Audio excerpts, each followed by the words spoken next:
Welcome to IGNOU elite YouTube classes.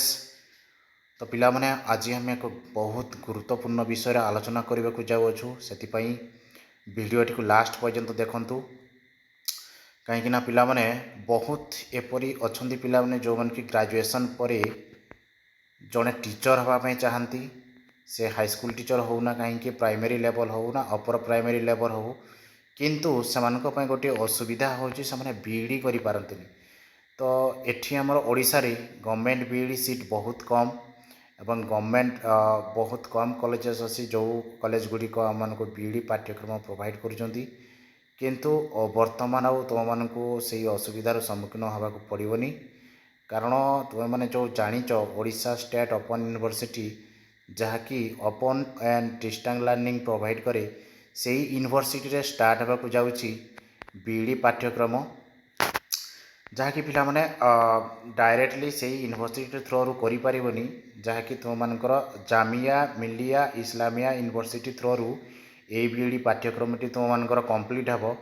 Okay या सहित यही यूनिवर्सिटी सहित ओएसए रो मर्च रे तुम माने बीईडी पाठ्यक्रम करें। ओके देखिपु यहाँ जामिया मिलिया इस्लामिया यूनिवर्सिटी न्यू दिल्ली यार एडमिशन देखिए आमे। ओके देखु तुम बीईडी पाठ्यक्रम ऑलरेडी ऑनलाइन एप्लिकेशन स्टार्ट हो गला। यहाँ centre for distance and online education CDOE जहाँकि तुम जामिया मिलिया इस्लामिया न्यू दिल्ली 11025। तो यही यूनिवर्सिटी थ्रो OSO द्वारा मर्ज होगी ये यूनिवर्सिटी तुमको प्रोवाइड कर बीईडी पाठ्यक्रम। ओके तो एबिलिटी ऑफ ऑनलाइन एप्लिकेशन पिला माने 24 जुलाई स्टार्ट हो जाइए जहाँकि लास्ट डेट रहिबो तुमको submission online application submission last date रहिबो 10 अगस्त बा 10 अगस्त। आउ थे जो फॉर्म्स एप्लाई करता एडिटिंग करने रिओपन हे जहाँ हम 17 अगस्त रिओपन हे आउ थे। ओके 17 अगस्त रिओपन हे एप्लाई ऑलरेडी 24 जुलाई हो गला स्टार्ट 10 अगस्त पर्यंत लास्ट डेट एवं रीएडिटिंग ओपन हे आउ थे 17 अगस्त हे। आउ तुम मानकर एंट्रांस हे ये एमती कि डायरेक्ट एडमिशन करें तुमको फास्ट एंट्रांस देव एंट्रांस देला परे ही तुम मानकर एडमिशन हे। ओके तो से तुम मैंने रिलीज ऑफ एडमिट कार्ड हो पे 18 अगस्त एक्चुअली यहाँ OSU क्या सहित मिसिकी बीईडी पाठ्यक्रमटी कर जहाँकि जमी कहली जामिया मिलिया इस्लामिया यूनिवर्सिटी सहित है। तो से एडमिट कार्ड केबे रिलीज करुँची 18 अगस्त एडमिट कार्ड रिलीज कर यहाँ पिला माने खाली बीईडी नहीं तुम मैंने MBA एवं MBEd कर। ओके तो 22 अगस्त रे एंट्रांस टेस्ट हे। ओके तो यहाँ आम डिटेल्स देखा तापर तुम मानकर एडमिशन केबे हेबो यहाँ तो MBA देछि declaration of result for entrance base program हो गला तुम मानकर 27 अगस्त डिक्लेयर हे result. Okay then document verification हे 31 अगस्त रु 10 सेप्टेम्बर। ओके ये थिला तुमरो डेडलाइन पिला माने तो जो पिला माने इंटरेस्टेड अछंती एप्लाई कर नियंतु एवं एप्लाई करिया पे कोन एलिजिबिलिटी क्राइटेरिया हवा दरकार। ओके हम देखिबा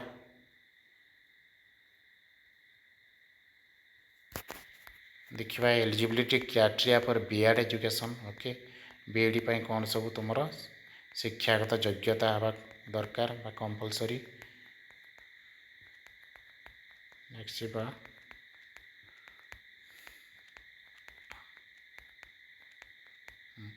ये पिला अपने तुम सब डिटेल्स अच्छी प्रोग्राम कोड मिनिमम एलिजिबिलिटी कौन रमें देखा बीएड रो देखा। Okay bachelor of education B Ed जहाँ कि पिला माने देखा फास्ट तो मानकर candidate with at least 50% mark in bachelor degree और in master degree in science social science. Okay commerce and humanities and relaxation of 5% mark in minimum eligibility will be provided to SC ST OBC non-criminal layer and PWD candidate। Okay तो fast तो पिला माने fast eligibility थिबा कथा तो मानकर graduation रे minimum percentage रहिबा कथा 50%। अदर जो पिला मानकर ग्रेजुएशन रे नाही से पिला माने जदि मास्टर डिग्री करिथिबे बा पीजी करिथिबे से पीजी रे मध्य 50% हेले से एलिजिबल हो पारे। से पीजी रे सपोज यदि साइंस रे करचंती कि सोशल साइंस रो को गोटे सब्जेक्ट रे करचंती जेमिति कि हे गला इकोनॉमिक्स हला, ज्योग्राफी हला, पॉलिटिकल साइंस हला कि हिस्ट्री हला किंबा कॉमर्स यदि मास्टर डिग्री करचंती कि ह्यूमैनिटीज सब्जेक्ट यदि करचंती से एलिजिबल हो पारे। एवं 5% रिलैक्सेशन को मान को मिलूँ जो मैंने SC ST OBC category OBC रो नॉन क्रिमी लेयर आसीथिबे एवं पीडब्ल्यूडी कैंडिडेट मानक पाई। तो यहाँ फास्ट एलिजिबिलिटी कौन गोटे कैंडिडेट विथ एटलिस्ट 50% मार्क रही तार बैचलर डिग्री रे, जदि बैचलर डिग्री नाई तार मास्टर डिग्री रे 50% रहा दरकार। एवं जो पिला माने SC ST OBC non creamy layer पिला माने जो मैंने 45% रखी भी से माने एलिजिबल हो पारे। ओके सेकेंड देखा तो सेकेंड रे कौन रहा दरकार जमीक कि फास्ट रे ये रहा दरकार जी सेकेंड रे कंपलसरी कौन थी दरकार train in service teacher in elementary education. या सहित सहित से कौन होता दरकार से ट्रेन इन सर्विस टीचर से जॉब रे जमीक कि एलिमेंट्री लेवल रे से टीचर रही दरकार। ओके जमीक कि प्राइमरी हो कि अपर प्राइमरी हो से जदि जॉब रे अछंती बा सर्विस रे इन सर्विस रे अछंती टीचर एजुकेटर अछंती से एलिजिबल हो पारे। थर्ड रे कौन थी दरकार थर्ड रे देखा candidate who have complete NCT recognise 2 years teacher education programme like DLD BLD BTC JBT ETC. तो थर्ड रे पिला माने से 2 वर्षिया कौन कर दरकार टीचर एजुकेशन प्रोग्राम करिथिबा दरकार एनसीटी रिकॉग्नाइज होइथिबा दरकार। से जो टीचर एजुकेशन प्रोग्राम करिथिबे ताहा एनसीटी रिकॉग्नाइज होइथिबा दरकार। एवं कौन कौन से टीचर एजुकेशन प्रोग्राम करिथिबा दरकार जेमिति गेला डीएलडी हैला बीएलडी हैला बीटीसी हे गला किंबा जेबीटी हैला ईटीसी हैला ईटी हैला ए सब करिथिबा दरकार। तो फास्ट तो पिला माने हैला से तांकर बैचलर डिग्री रे 50% मार्क थिबा दरकार। जदि बैचलर डिग्री नहीं मास्टर डिग्री रे 50% मार्क थिले भी हेबो विथ जो माने एससी एसटी ओबीसी कैटेगरी समान को 5% रिलैक्सेशन मिलुची। एवं से सेकेंड रे कौन सेकेंड से इन सर्विस टीचर थिबा दरकार आइदर एलिमेंट्री एजुकेशन रे टीचर थिबा दरकार प्राइमरी किंबा अपर प्राइमरी लेवल रे हला। थर्ड रे से एनसीटी रिकॉग्नाइज किसी 2 वर्षिया कौन टीचर एजुकेशन प्रोग्राम करिथिबा दरकार तांको पाखरे सर्टिफिकेट थिबा दरकार जेमिति कि डीएलडी हैला कि बीएलडी हैला बीटीसी हैला ईटीसी। ओके तो फोर्थ रे कौन देखिबा all candidate must appear in the entrance test conduct by the university. Okay तो फोर्थ रे कौन से जो एंट्रेंस एग्जाम अपीयर करिथिबा दरकार जेमिति कि यूनिवर्सिटी नब एंट्रेंस एग्जाम तुम एप्लाई हो गलानी से एंट्रेंस एग्जाम को से अपीयर करिथिबा दरकार।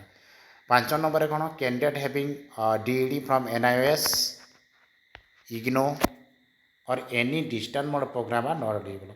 किंतु एठी पिला गुरुत्वपूर्ण विषय जो पिला माने एनआईओएस रे करिथिबे 2 वर्षिया प्रोग्राम जेमिति कि टीचर एजुकेशन प्रोग्राम कि इग्नो रे करिथिबे किबा कोनोसी अदर यूनिवर्सिटी रो डिस्टेंस मोड रे करथिबे से माने एलिजिबल हेई पारिबे नाही।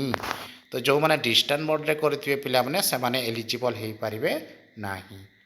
ओके ये थिला जो बीडी एंट्रांस देवाई एलिजिबिलिटी कौन रहा दरकार जमीक कि आउ थे कहीदे पिला माने बैचलर डिग्री कि मास्टर डिग्री रे 50% मार्क रखी दरकार। आउ जो मैंने एससी एसटी ओबीसी कैटेगरी से 5% रिलैक्सेशन मिल। 2 नंबर कौन से ट्रेन इन सर्विस टीचर होता दरकार। ओके प्राइमरी कि अपर प्राइमरी जमीक एलिमेंट्री एजुकेशन लेवल रे तापर ता सहित तार एनसीटी रिकॉग्नाइज गोटे 2 वर्षिया सर्टिफिकेट प्रोग्राम रो गोटे सर्टिफिकेट रही दरकार जमीक प्रोग्राम करिथिबा दरकार डीएलडी किंबा B El Ed BTC JBT ET. Okay through face to face mode अर्थात फेस टू फेस मोड करिथिबा दरकार ऑनलाइन मोड रे कि डिस्टेंस मोड रे करथिले ताहा चलिबो नाही। तापरे कैंडिडेट हैविंग बीडी डीडी जदि करथिबे एनआईएस रे करथिबे इग्नो रे करथिबे किंबा अन्य कोनोसी ओपन बा डिस्टेंस लर्निंग रे से कोर्स करथिबे ताले ସେଇଟା ଭ୍ୟାଲିଡ୍ ହେବ ନାହିଁ କିମ୍ବା ଏଲିଜିବଲ୍ ହୋଇପାରିବ ନାହିଁ। ତ ଇଏ ଥିଲା ଡିଟେଲ୍ସ ଏଲିଜିବିଲିଟି କ୍ରାଇଟେରିଆ କ'ଣ ସବୁ ଏଲିଜିବିଲିଟି ରହିଥିବା ଦରକାର ଯଦି ଜଣେ ଏଣ୍ଟ୍ରାନ୍ସ ଦେବାକୁ ଚାହୁଁଛି ବିଇଡ଼ି ପାଠ୍ୟକ୍ରମରେ। ଓକେ, ତ ପିଲାମାନେ ଯେମିତିକି କହିଲି ତୁମର 24 ତାରିଖରୁ ଷ୍ଟାର୍ଟ ହୋଇଗଲାଣି। ତ ଆଉ ସମୟ ନଷ୍ଟ କରନ୍ତୁ ନାହିଁ, ଯଥାଶୀଘ୍ର ଆପ୍ଲାଏ କରନ୍ତୁ। यार ऑनलाइन एंट्रांसटा कौटी हे सेटा तो जना पड़ूना, सेटा बोधे दिल्ली रे हो पारे यूनिवर्सिटी थ्रू हेब। तो से फास्ट तो एप्लाय करनियो, जो मानकर एलिजिबिलिटी क्राइटेरिया फुलफिल करुच्ची से माने ही एप्लाय करनियो एवं रेडी रुह एंट्रांस देवाई। ओके, तो पिलाने ये थिला तुम मानक पई गोटे बहुत गुरुत्वपूर्ण विषय जहाँकि ओएसयू रे आरंभ होगा जाऊँगी बीईडी पाठ्यक्रम एवं एटा 2026-27 रु स्टार्ट हो जाइए। तो तुम मैंने आउ समय नष्ट कर ना, एप्लाय करके एंट्रांस एग्जाम पढ़ापढ़ी स्टार्ट कर दिंतु। तो यहीटा टाइप अप करी माने कौन टाई करी यूनिवर्सिटी सहित मर्ज करके ओएसयू ये बीईडी पाठ्यक्रम कर जहाँ जामिया मिलिया जो इस्लामिया यूनिवर्सिटी थ्रू ही हे। ओके, तो पिला माने जदि वीडियोटी भल लगिला आपण मैंने सब्सक्राइब कर दिंतु, लाइक कर दिंतु। यार नेक्स्ट कौन अपडेट आसूँ मुझे आपण मानक इनफॉरमेशन देदेवी केमती कौन ऑनलाइन एप्लिकेशन फिलअप कर एंट्रांस कौटी हे। ओके, ये सब डिटेल्स मुझे तुमको प्रोवाइड करी, किंतु चैनल टी तुम मैंने सब्सक्राइब कर दिंतु। Okay, thank you.